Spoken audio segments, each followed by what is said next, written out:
Alrighty, folks, welcome back. This is BelGeode, and this is a test, otherwise known as a chill video.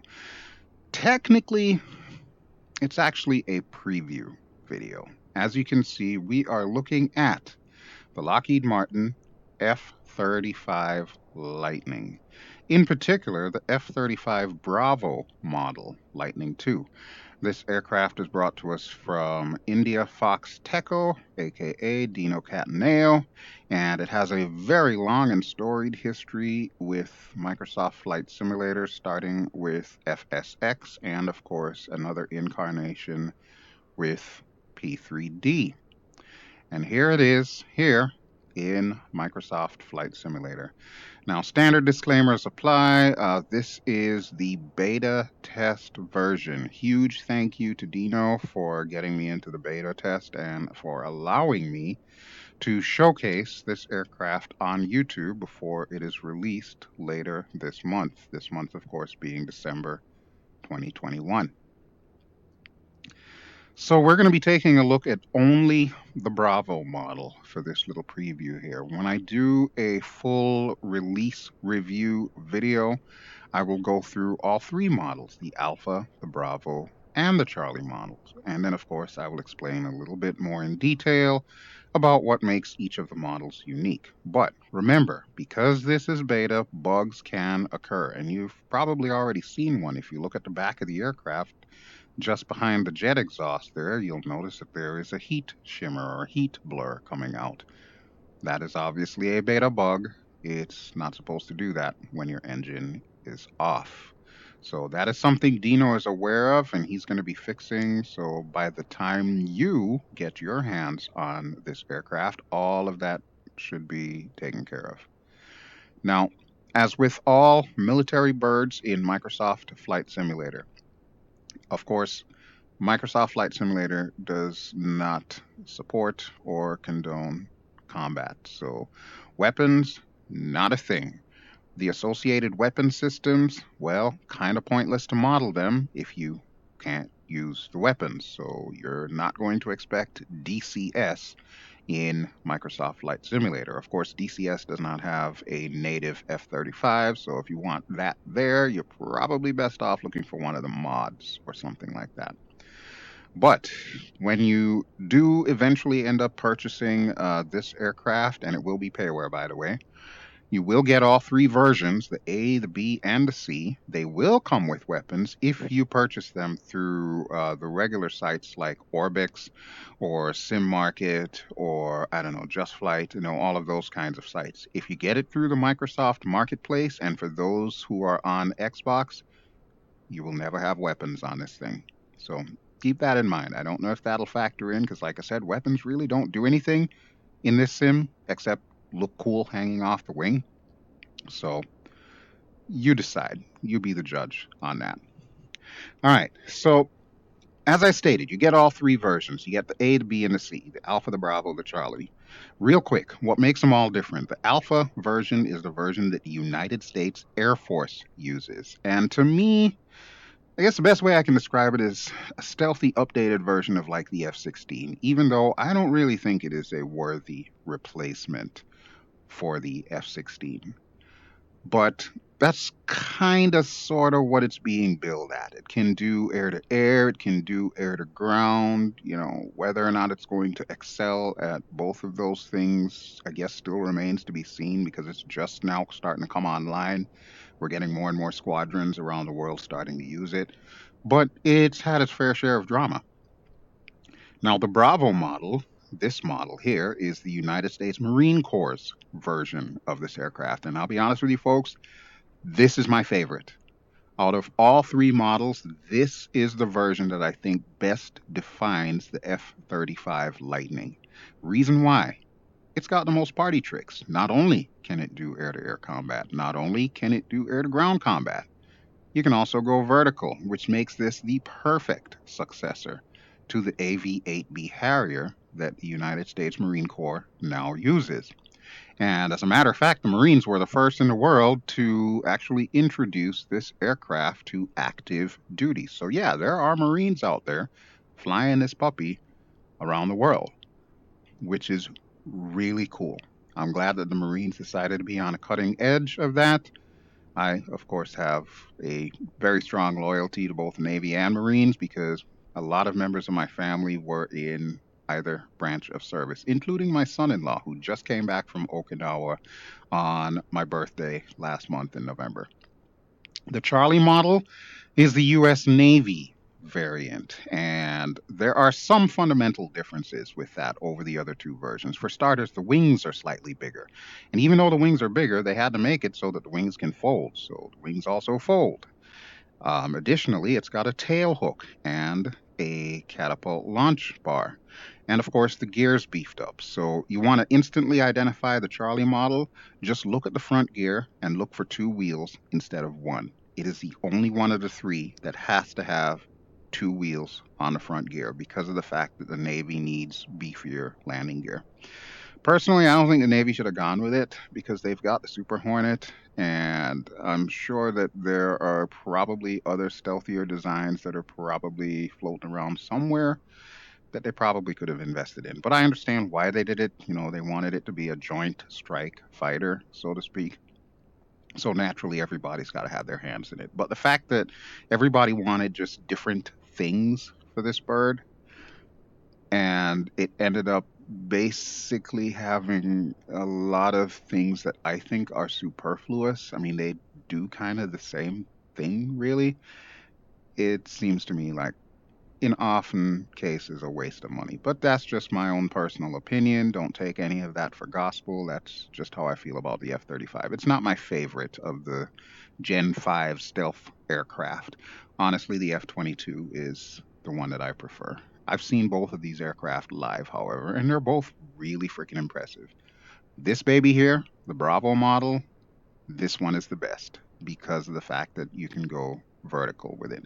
They call it STOVL, and I will explain more on that later. STOVL, of course, stands for short takeoff or vertical landing. All right, so as is customary, before we head into the cockpit, we need to go through the various external camera views. We've been looking at the drone cam so far, and I'm going to guide us through the external static cams because, of course, I have made changes to the cameras.cfg, and I will be forwarding those changes to Dino to see if he wants to include them in the finished product. Okay, so let's quickly go through the cameras here. This is the first camera, the basic behind the jet. Take a look at the Afterburner camera. I love it. The original that Dino had was kind of off at an angle and pointed like this way. I don't like that. I just want it to be straight up from the back so that when I do a loop the loop or something like that, you can see it from this point of view and it just looks cool. Second camera is what I call the infamous BelGeode landing camera. I have to have a camera like this on every plane that I fly because sometimes I want to show you the point of view from the landing gear as we're approaching whatever it is that we happen to be approaching. The other beautiful thing with this one, you notice it's offset to the side. Well, there's a reason for that. We're in the Bravo model. Bravo model, that engine nacelle is going to tilt downwards when we get into STOVL mode, and those doors are going to open up. If this were the Charlie model, the Navy model, the tail hook is literally right there, so we can watch that come down as we're approaching the boat. And I guess with the Alpha model, it just looks cool to look at the gear underneath. So that's why I have this one set up like this based on Dino's original parameters. And then we've got a nifty little view that will allow you to see any external pylons that you have hanging off of this bird. And remember, I said you can add weapons to the wings by adding weights to each particular designated pylon. And Dino's guide, his instruction manual, will actually tell you what numbers to punch in if you want to make particular weapons appear. And you will see them on the wings. So this is your view if you want to check out your weapons hanging on the wing.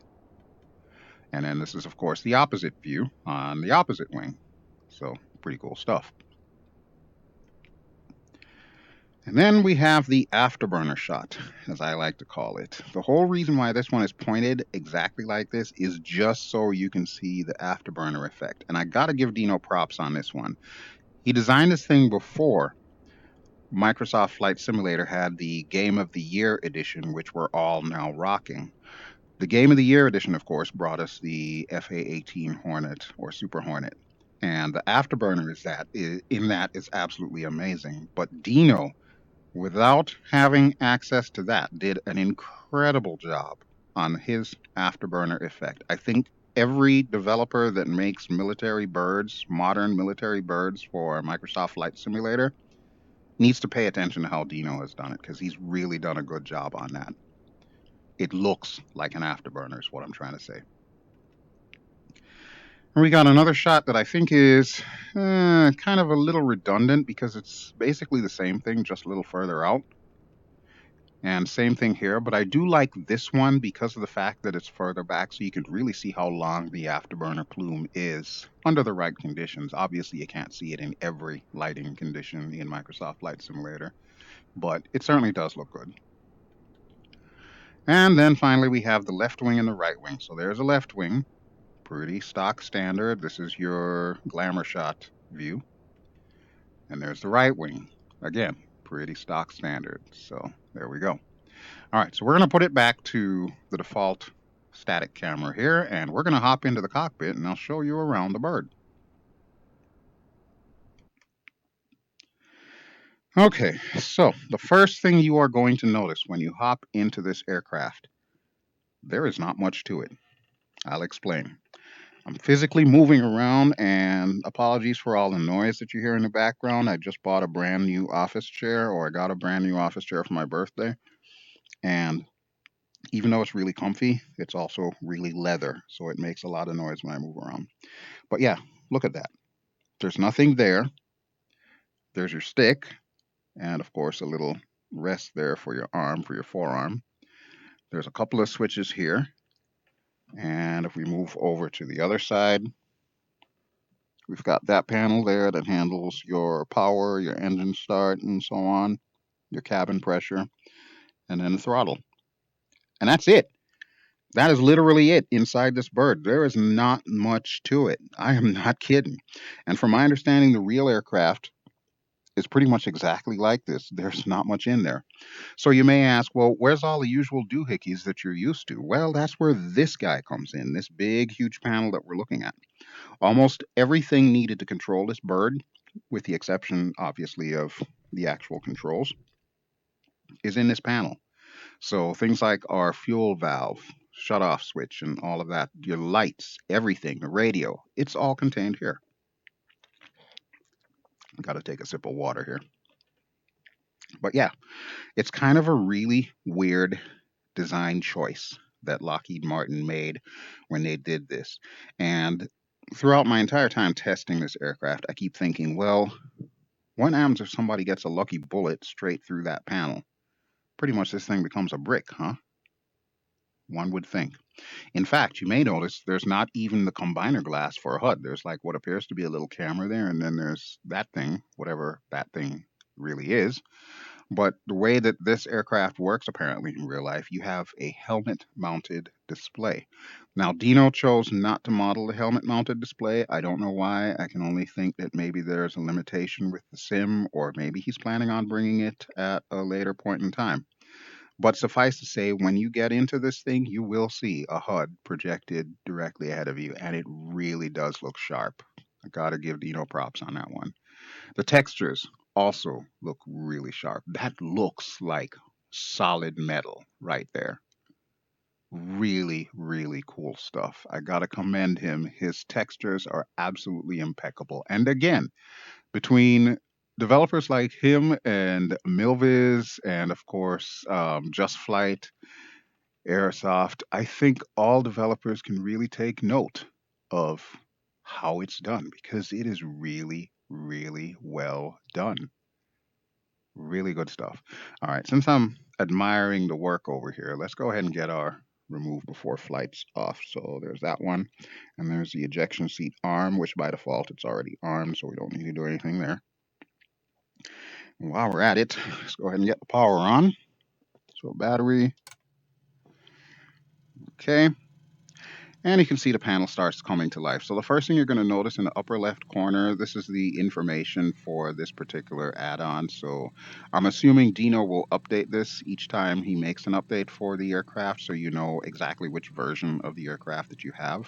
If he hasn't yet thought of that, well, hopefully he's watching this and got the idea right now to add that in there. But this is your main menu. There's a lot of different things. I'm not going to go through all of them there, but suffice to say, one of the key ones that we're going to be looking for is engine and fuel. And the way that these little panels work, you can fit 4 of them. If you want to, like this entire half here, you can combine 2 panels into 1 panel, or you can have 4 distinct panels. It's all up to you. And that's what these little arrows here are for. So if I were to do this, for example, now all of a sudden, everything that we're looking at here is all the fuel page, which was on that second screen. If I click back on that, of course, now we can see both the engine and the fuel. And same if I pull that up here, you can actually store 2 other panels underneath here. You'll notice right now they are all blank. I'll change that as we go along though. But I want to keep it to that one because there is this big thing here that says MFSOV close. Now what does that stand for? That is our main fuel shutoff valve. So in order to turn on the fuel in this jet, we got to do that. So that way it will allow for the aircraft to start sucking fuel. And we can actually turn the brightness up on our primary control display there. So we'll go ahead and do that. We'll leave the HMD off for right now, but we are going to want to get everything started up. So this is our cabin pressure here, the IPP mode selector. Usually we'll keep that on norm or auto. And this is the actual engine start. When I say this thing is ridiculously easy to start, I mean it. It is ridiculously easy to start. And this is kind of like our avionics switch, our integrated power plant master switch. So we can turn that on.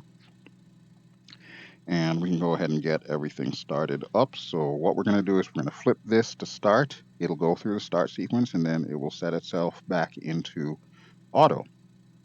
So here we go.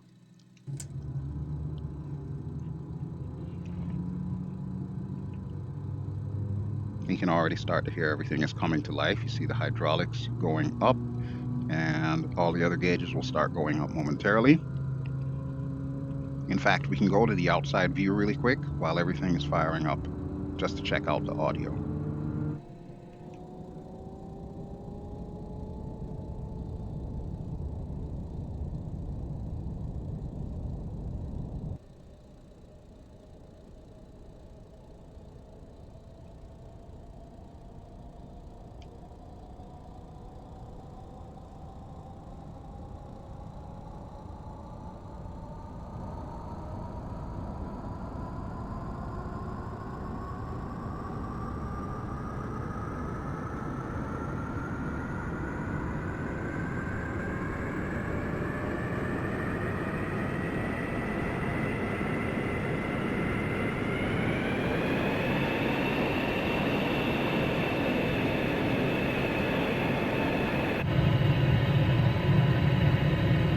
Alright, so we got a pretty good start on the engine.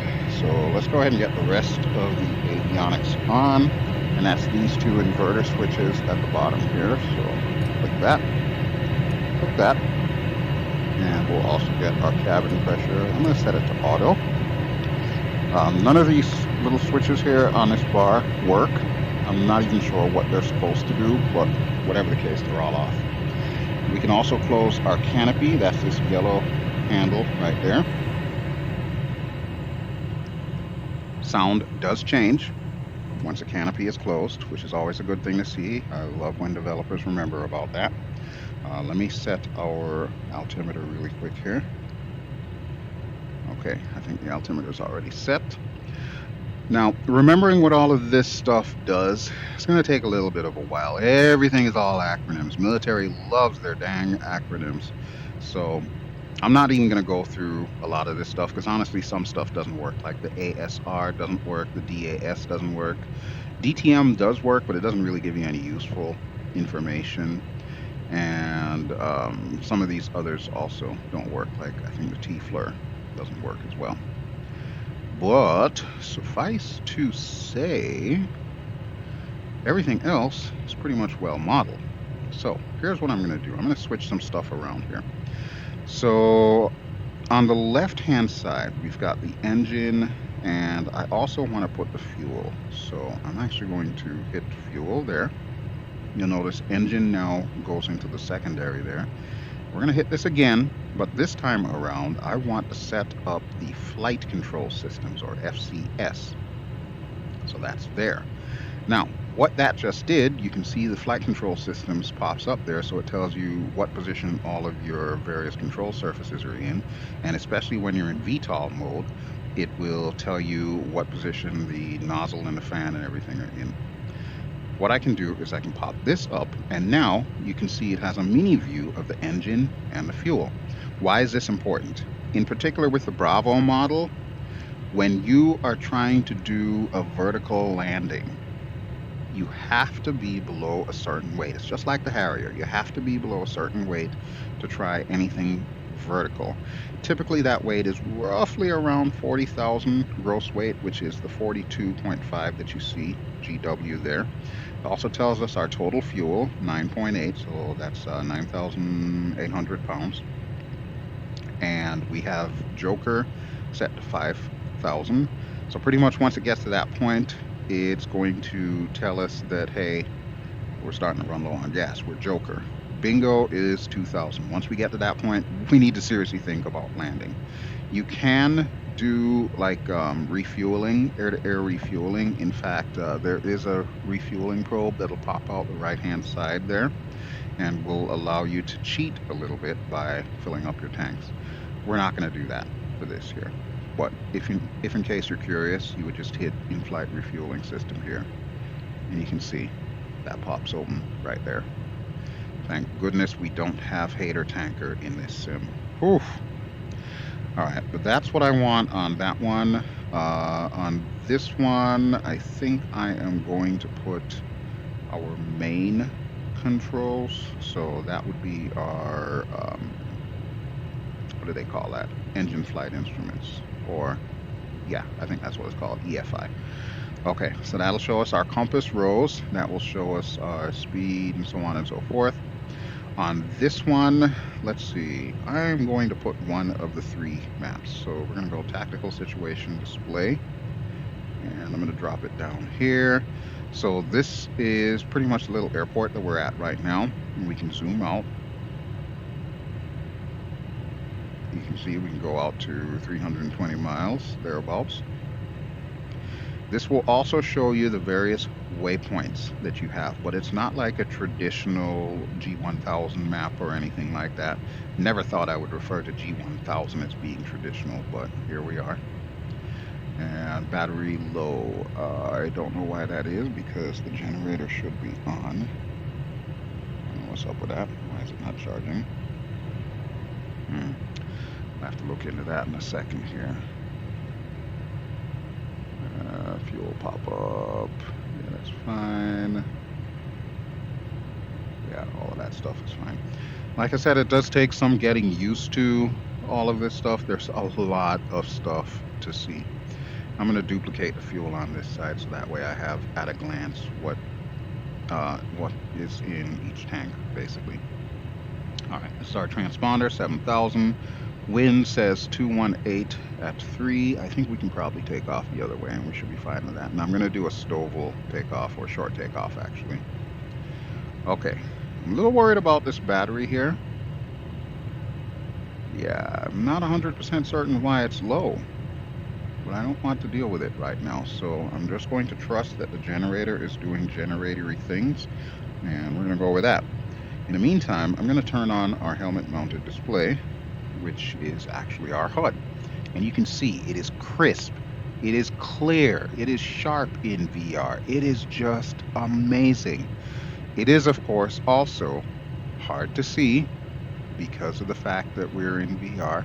And I think if Dino can figure out how to make it so that it actually moves with your VR headset, it will become a proper helmet mounted display, as it should be, because it really shouldn't be that far out ahead of you. It should be right in front of your face, so it's easier to see even if you're looking at the blue sky.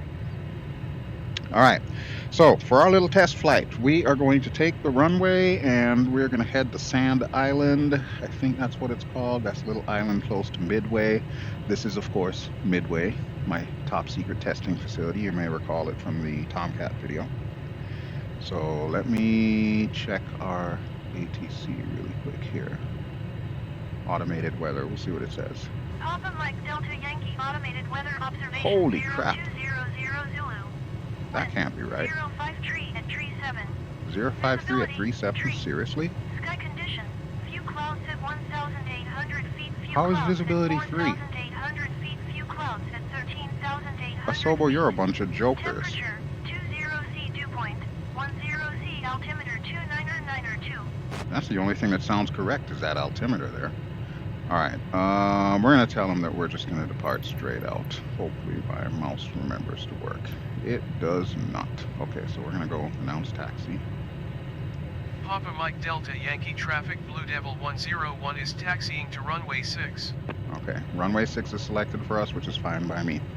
Blue Devils are the name of the squadron livery that I'm rocking, which is of course one of the default liveries. Alright, let's get our parking brakes off. See you guys. We'll be back shortly. We'll get our landing lights on. Now with this aircraft, the landing lights will automatically turn themselves off once your gear retracts, so keep that in mind. You will need to flip the switch again, but you don't need to worry about turning it off initially after you take off. It'll do that automatically as soon as the gear goes up. Alright, looks like it's a beautiful day here in Midway, so hopefully I shouldn't have that nasty texture bug that's been plaguing me since Sim Update 5, and I can actually show you what the area is supposed to look like. I do notice, and this is kind of like a sidebar, when you now start Microsoft Flight Simulator and it goes through those various splash screens as everything is loading up to the main menu, it also shows a picture of Midway Island, and I think it's alluding to the fact that they have actually upgraded this island among other American locations, because Midway is of course owned by the United States. It used to be a big military base back in World War II. We took it over from the Japanese, and yeah, you know the rest of that story. But yeah, I like coming here because it's remote. It's to the west of Hawaii, so if I were fast enough and had enough gas, I could probably make it to Hawaii in good time, pretty good time. But it's isolated enough that there's often not people here. In fact, I don't think anybody even knows to search for me here. Although they probably do now that this is going on the internet. But yeah, if you're ever wondering why I am in Microsoft Flight Simulator but you can't find me, this is where I am. I am probably testing an aircraft at my top secret labs, for calling it anything else. Alright, so that battery thing is still bothering me here. I don't know why that is. I don't believe there's a generator switch in this. I think the generator should be an automatic thing. Let me try the menu here. Okay. I'm going to check that in a second here. We're just going to come to a stop.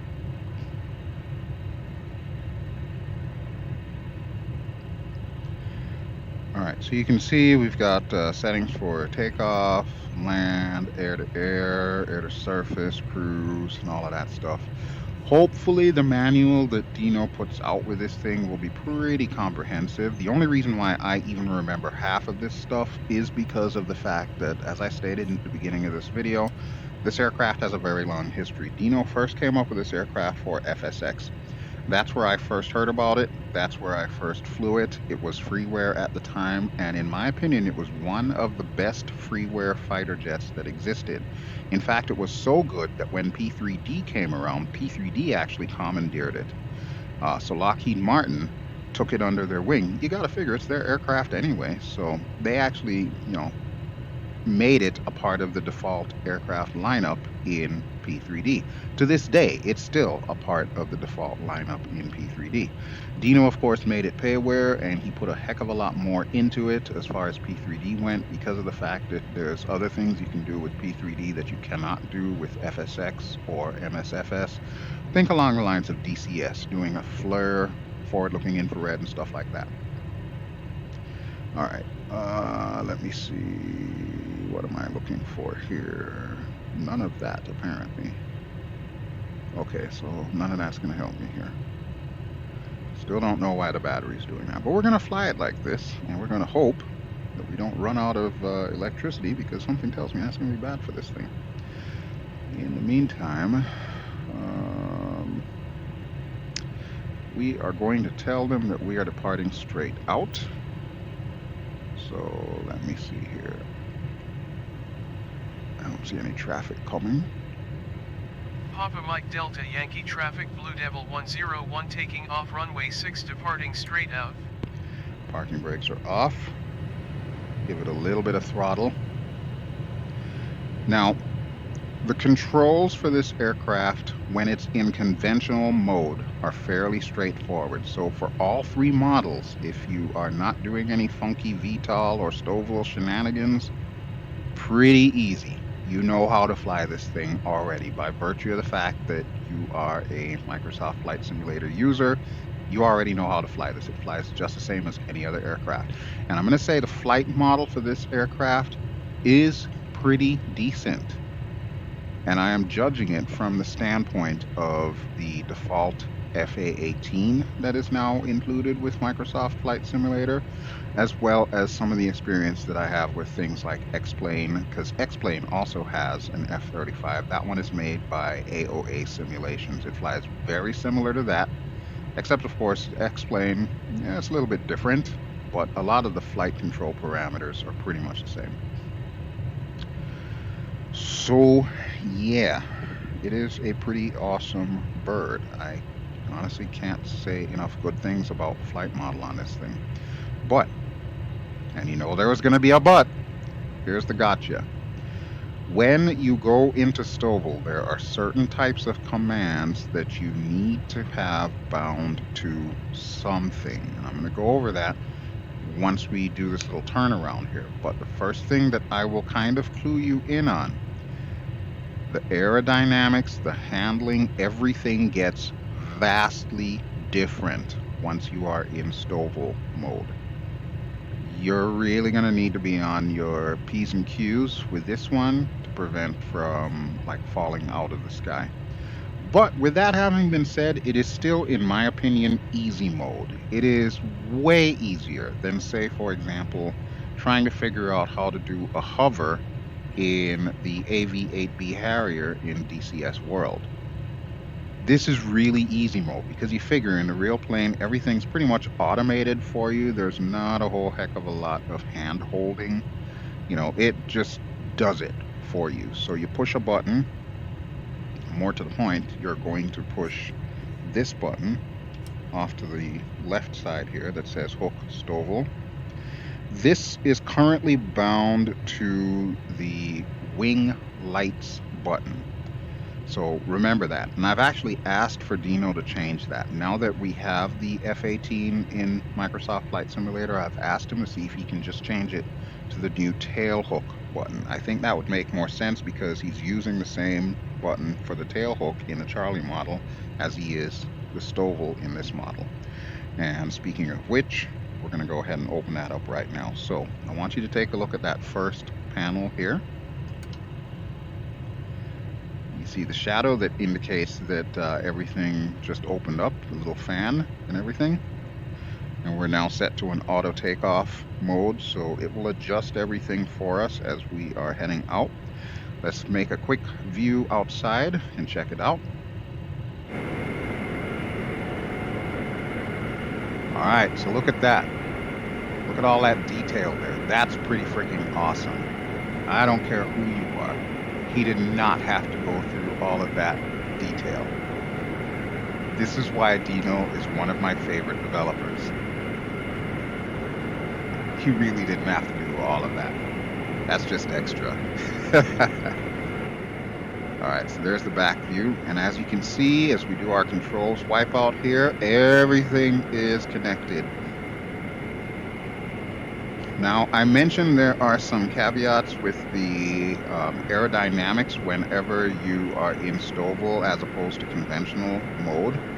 And we're going to do a short takeoff, and I'm going to explain to you how different it feels. So we're going to hop back in the bird, and we're going to do a run up here. Also, remember, you have to be below 40.0 gross weight before you can hover. You'll notice the hover is red, the word hover that you're seeing there. That means we're too heavy to hover right now. We need to be below 40 and it'll turn blue. All right, we've got our parking brakes still on. Watch how quickly we take off. And take a look at the image of the jet. You'll see our throttle percentage there. And we're currently at about 50, 60 knots. And just like that, we're airborne. Already, my throttle is currently at 81%. And we're already airborne. We're barely over 100 knots. So that's how easy it is to take off with this thing as far as short takeoffs go. And this is also good because Dino also includes the two LHA ships, the landing ships that the Marines use.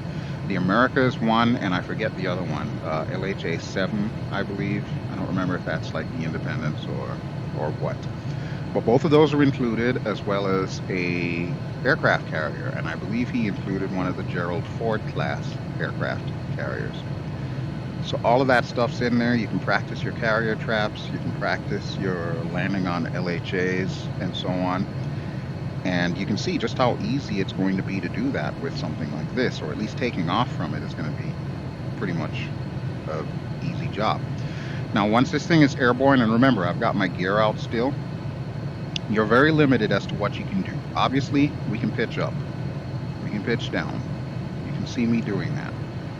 But if we try to go into a roll, this is how much roll authority I have, and I'm almost knocking the far right side of where my stick is. That's as much roll authority as you're going to get in stowable mode. So it tries to keep you stable. It tries to keep you airborne, basically. And we're still only going at a balmy 97 knots right now. Really not much to it. And I think I can start seeing that little texture bug coming back there. We're going to ignore that and pretend that doesn't exist.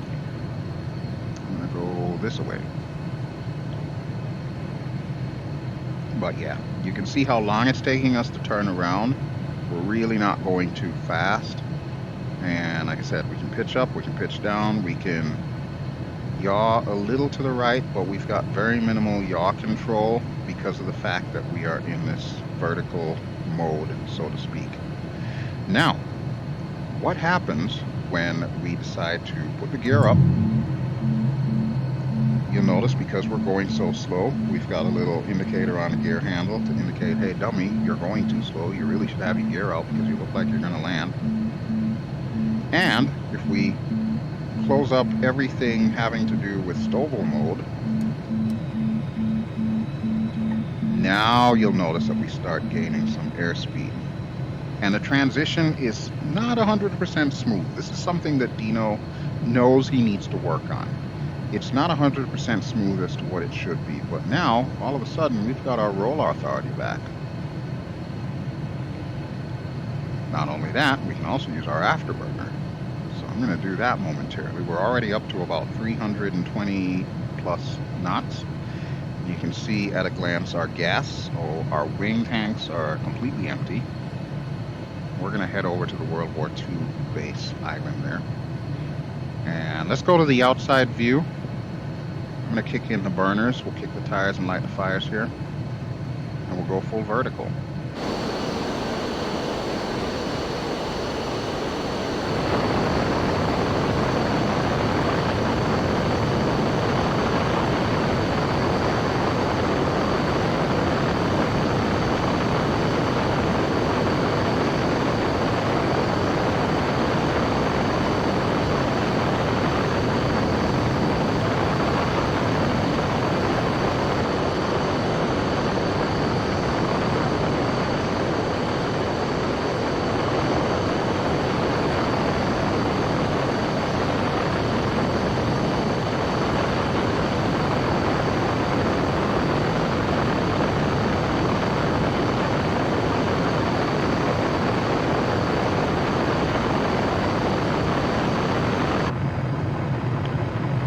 So here we go. We are at the top, and we're already at Angels 22,000 feet. So we can pull the power back, get it out of Afterburner. You can see the lovely island of Midway there. It's literally just an airport. It's an airport on an island, that's it. But yeah, pretty awesome stuff. She handles rather well, considering the fact that this aircraft is said to not be as maneuverable, let's say, as like an F-16 or even an F-14 for that matter. It is nimble though. It is nimble. Like, we can do an aileron roll or snap rolls, left and right, of course. We can do loops. You just saw I did an Immelman there, so if we can do an Immelman, we can definitely do a loop. And holy crap, where did all this weather come from? All of a sudden, that just changed. Like, drastically. Wow. Interesting.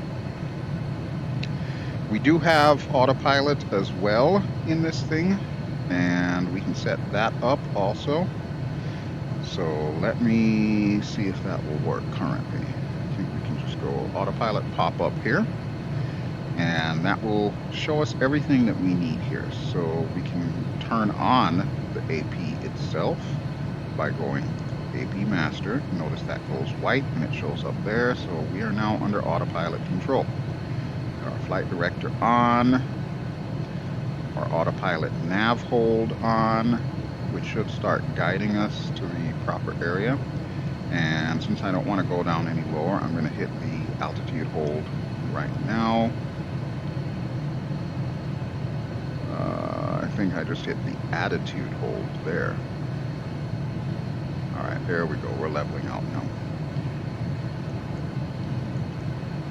Alright, 21.4. So it's going to try and hold us at about 21.4. And on this screen, you can also see what it's doing trim-wise. So it's working. It's actually working. Remember, everything's pretty much fly-by-wire, computer controlled, the whole 9 yards. You've heard the stories about this aircraft. It's got everything in there. It's a fully equipped GT. So it will actually show you what it's doing to keep you trimmed and to keep you on course, basically. So we are heading to our next waypoint, and one of the weird things with this screen is it only shows you one waypoint at a time. So as you can see, these little circle with the dot looks like a target sign. That's our waypoint. That's where we're headed. It's about 40 miles away. I happen to know that is Sand Island, so that is fine. That's exactly where I want it to be. And we can actually close this out and put it back to this. So it's telling us that we should be guiding towards Sand Island. However, that may not exactly be the case. Alright, let me see. I know I can change my course. So.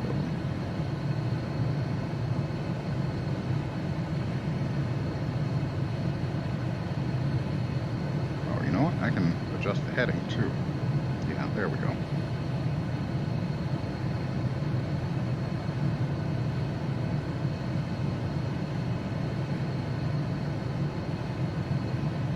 Alright, I'm not going to mess with it too much because I'm still trying to learn a lot of that stuff. Okay, I'm going to take it off of nav hold right now. We're still on autopilot, so if I try to turn us, it's going to straighten us right back. But I happen to know where the island is, so we're going to head that way. And I think I may have my GPS switch off, which is probably what's causing that, but that's alright. Alright, so we're about 20 miles away from Sand Island. What we'll do when we get there is we'll bring this thing in for a vertical landing. We'll try and see if we can stop there. It's a pretty short airstrip anyway, so that might be the best bet for us. And then we'll take off and we'll head back to our starting place. Alright, so once again, we'll hop back to the outside view as I work my way down below these clouds.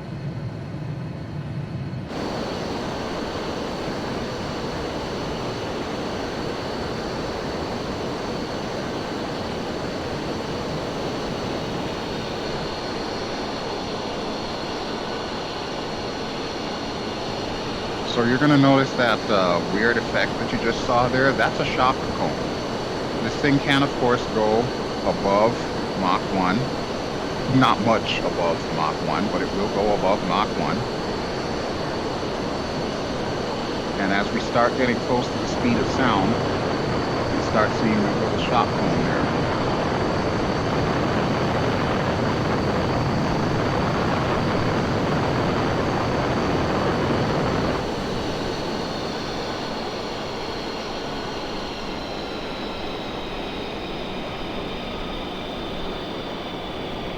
That's our speed brakes. It doesn't have any set speed brakes that pop out. It just basically deflects the rudders in and deflects the flaps or ailerons down. And then of course your elevators become your ailerons. Pretty cool though. It is really cool. I'm going to go back to the bottom view here. Now you may have noticed the funky thing underneath the front of the aircraft. That is basically the camera. So with that, that's where you've got your forward-looking infrared and all that good jazz.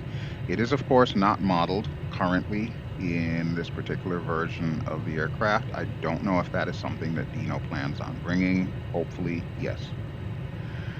All right, let me get my speed brakes up so that way I don't lose any more airspeed.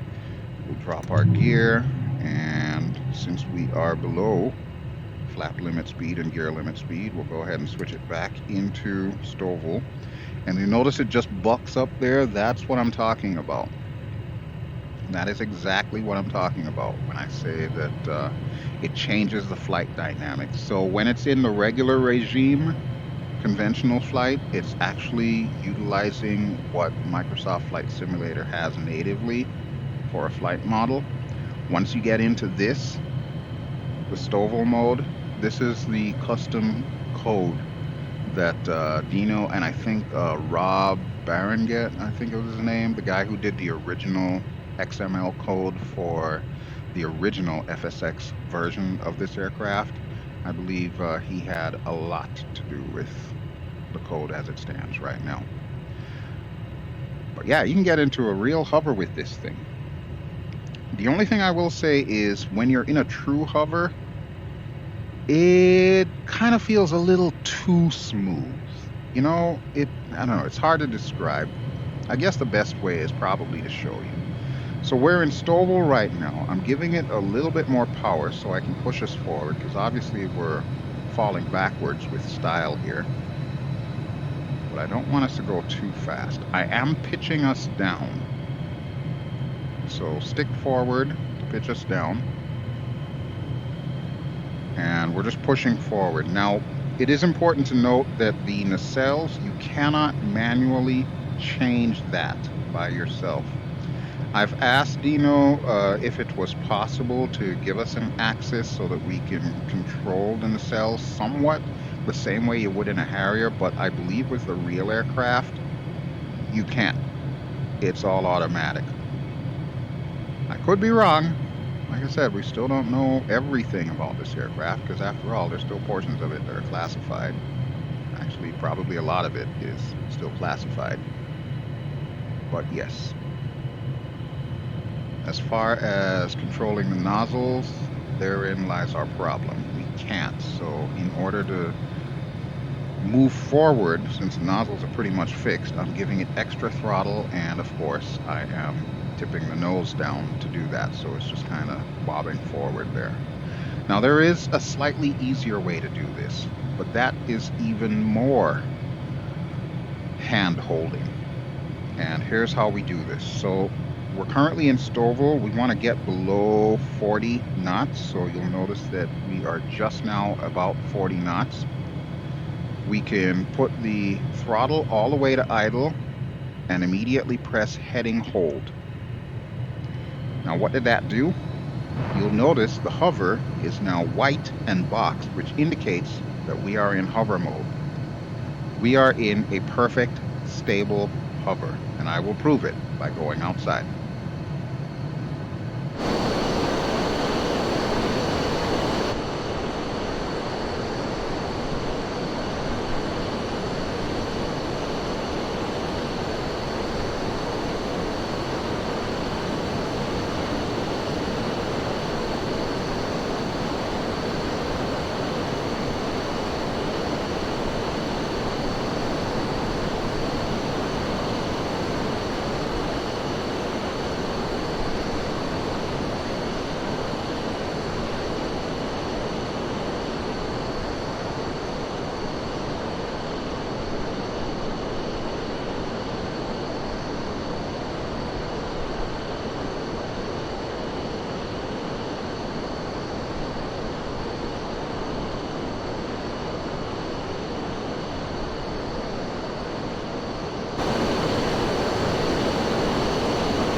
yeah, as you can see, we're in a perfect hover. Now this is where it gets a little bit weird, so I need you to pay attention. The controls to move around while in hover are not intuitive. I've asked Dino to change them. I don't know if he will have time before the launch, or I don't know if he even wants to work on that before the launch, but it would be nice if he did. Your stick. If you move your stick to the right, you are now strafing to the right. If you move your stick to the left, you are now strafing to the left. And again, no more roll authority. You've got very minimal roll capability. You may have noticed I told you initially to put your throttle to 0. Why? Your throttle is now in an auto throttle mode. You do not have control over your throttle. You can mess with it. It's going to put it back to where it feels it needs to be in order for you to maintain the height that you're at. Speaking of height, if you want to go up or down, that's where your pitch in your stick comes in. So if you pitch down or pull the stick forward, push the stick forward, you'll notice we're now sinking. Conversely, center the stick and pull the stick back towards you, you'll notice the afterburner comes on as you're starting to gain more altitude. It's giving more throttle. It's all doing this automatically. All you're doing is just pushing the stick up or down to increase or decrease your altitude. So then, of course, that begs the next question. Well, how do you actually move forward and backwards? That's the weird part. That's the part I've asked Dino to change. Your aileron trim. Yes, you heard right. Your aileron trim is what you use for forwards or backwards. If you aileron trim to the left, and I'm just going to hold down my aileron trim button because I want to prove to you that it's working. Aileron trim left, all of a sudden we're going backwards, and you'll notice it keeps increasing in speed, but it can only go so fast. So you'll notice our airspeed is 7 knots, our ground speed is roughly about 20. That's it. That's all the reverse we're getting out of this puppy. Now, if we go right aileron trim, of course, you've got to get rid of all that built up momentum from going backwards. And now we're going forward. So always check your ground speed, and that will give you a very good indicator as to which direction you're heading. So you can see our ground speed is currently about 30, 40, closing in on 50 knots. We'll leave it right there at about 50 knots. Again, it's not going to get really, really fast, but it will allow you to maneuver yourself into the proper position so that way you can come down. And that's exactly what we're going to do. So our pedals will, of course, help us to yaw. We can couple that with the strafing movement that our stick is doing, and then we can lower the pitch, and that will bring us down. So I'm actually doing a combination of things here. I'm doing the aileron trim left in order to stop us from moving forwards. I'm doing pitch down on the stick, and that is, of course, causing us to come down. And I'm adjusting as need be to make sure that I'm in the center of the runway here. We'll go to the outside view for the landing.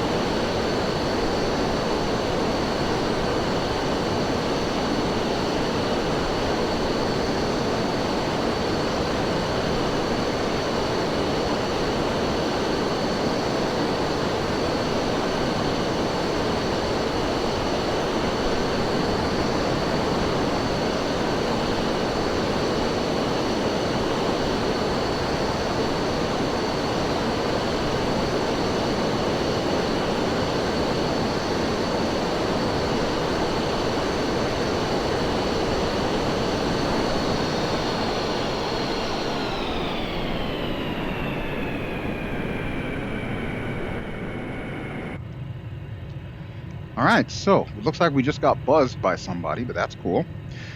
But now that we're on the ground, two things are going to happen. first and foremost, you'll notice that the fans underneath the aircraft closed up, and we changed from being in hover mode, we're back in STOVL mode. So remember, when we're in STOVL mode, we do have limited roll authority, but we do, again, have pitch authority. So we can pitch up and pitch down.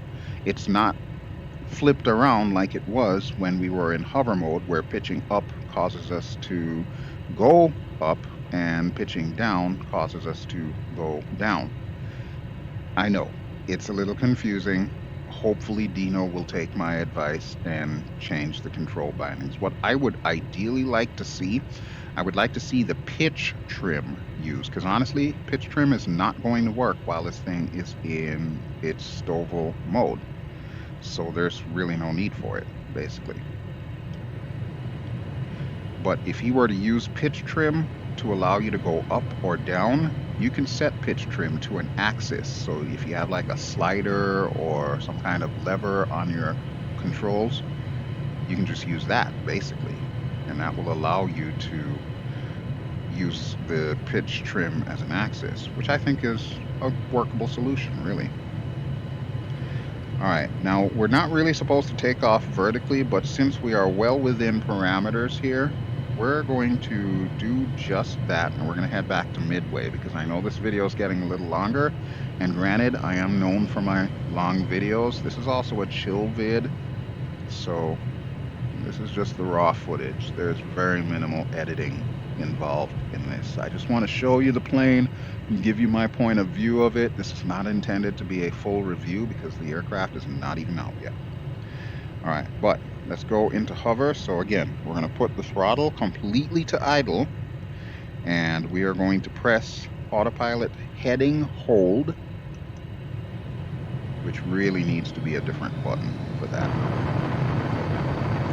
And you can see we're back in hover mode. How are we doing on gas? We are in Joker fuel and 3.0. So yeah, we need to make this quick. We're not going to be doing any afterburner flying back to our home base. Oh yeah, just like that. I'm just pulling back on the stick, which is causing me to go directly up. And we can turn ourselves a little bit here. Oh, the weather changed. I need to set my barometer. It's now 30.33. Are you telling me it went from 29.92 to 30.33? You're on drugs, Asobo. There's no way it's going to change that quickly. Alright, but we are over 600, so I'm going to get the gear up. And of course it's going to give me a little red warning to indicate, hey, dummy, you're not supposed to do this. I'm going to pull the throttle up, and I'm going to take the hover mode off with heading hold. So now we can start moving forward a little bit, but even with all this afterburner, we're not going very fast. We need to pull the STOVL mode off completely. So we'll do the wing light. And there we go. So now we have control of our throttle again, and now we can really get the burners going. And I need to watch my gas because I'm at 2.3, almost a bingo. Yeah, should have fueled up at that little pump there. Alright, let's gain some altitude while we're at it. Overall, Dino did a really good job. Now, I understand that the code that he has for this VTOL mode or STOVL mode is a little dated because it does go all the way back to FSX. But I think that they did a really good job of updating it for Microsoft Flight Simulator. I can't speak to how realistic it is. I've already told you what I've noticed with it as far as the transitions go, how they don't feel as smooth. I'm sure that's something Dino's going to be working on to see if he can iron out pretty much. But other than that, even though I've never flown an aircraft like this, I would say this is kind of how I would expect an aircraft like this to fly. And thankfully, since this aircraft is also not in DCS, I can't judge it through those glasses like I could with the Tomcat or the F-16 or, you know, any of the other ones that we already have really good models for in DCS. I don't have a frame of reference for something like this, except, of course, the earlier versions of something like this, which were all made by IndiaFoxtEcho.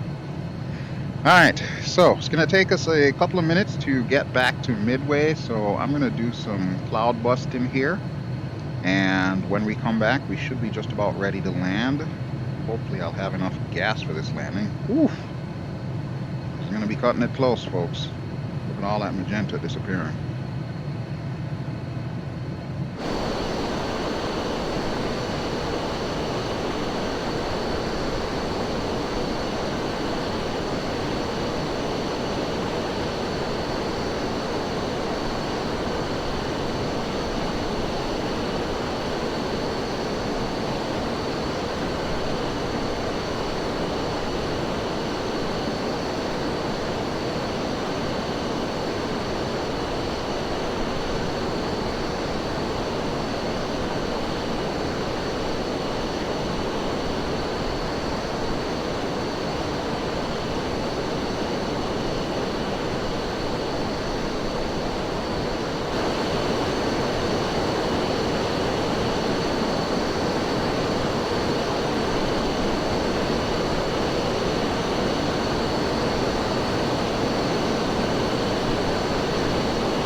You don't say. Yeah, it is really low. It is very low. Well, we may have to do an emergency refuel, because I don't know if we've got enough to make it there. It is less than 10 miles away, however, so here's what we're going to do. We're going to gain a little bit more altitude, so that way I'm not completely on the deck. And while I'm up here, let's see if I can do the little cheat here. So refuel system on. I think we need to lower that. Is it emergency refuel? I know it's not dump. That says pre-contact. No, that just does that. Okay. And that'll dump fuel. Well, it's been a good run. Alright, we should be just about over the island, so I'm going to put the throttle to idle here, and we are going to do a tactical descent and see if we can pull this off. Oh, that is new as of Sim Update 7. So yeah, I'm pulling G's here. I'm just going to come in for a conventional landing because I'm pretty sure this is going to end badly. Stall warning. Don't want that. Do not want that. Let's get the gear down. We don't need to worry about flaps. Everything's automatic in this thing. So it'll adjust for the flaps for me.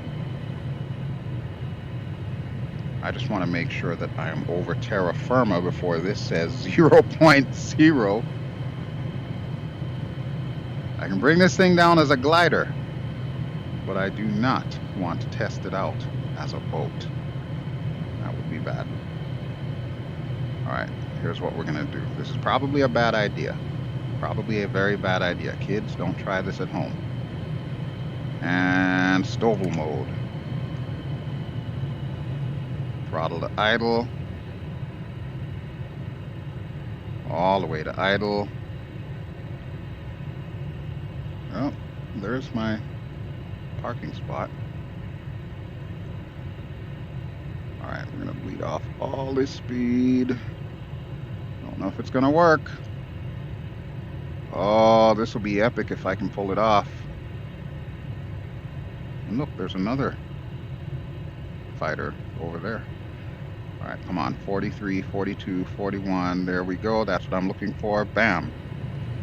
Hover mode, going down. Just push forward while we're at it. How is that for a finale, folks? And look at that, just in time, because we're about to run out of gas. I'm just gonna bring her down right here. How about right here? Right here good? Right here real good.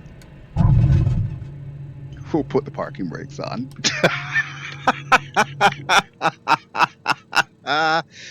I sincerely hope you enjoyed that, because that has probably got to be the best save that I have ever done in Microsoft Flight Simulator, with the possible exception of the one adventure that we had in Papua New Guinea with the P-38 Lightning. So there you go, folks. There you go. This is Dino Cattaneo, IndiaFoxtEcho's F-35 Lightning. This is the Bravo model. When I do the full review video, I will show you the Alpha, the Bravo, and the Charlie model, and we'll go through all the various differences with that. But I sincerely hope you enjoyed that.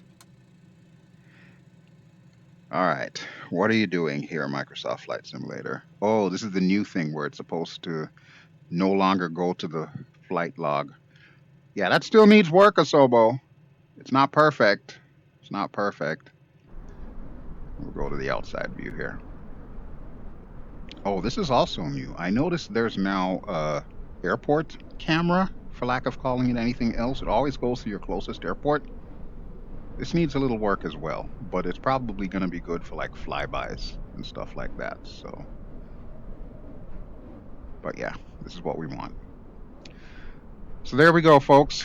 IndiaFoxtEcho, Lockheed Martin, F-35B Lightning.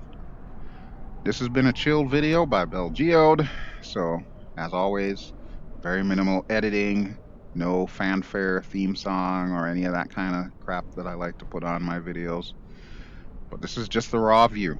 This is what you're getting when you get this aircraft. Honestly, I like it. I really like it a lot. I'm not a huge fan of the F-35 in real life, but yeah, I will fly the absolute heck out of this. Alrighty, folks, that'll do it. If you enjoy what you've seen, please feel free to give me a like, and don't forget to subscribe. So, I'll talk to y'all really soon. Ciao.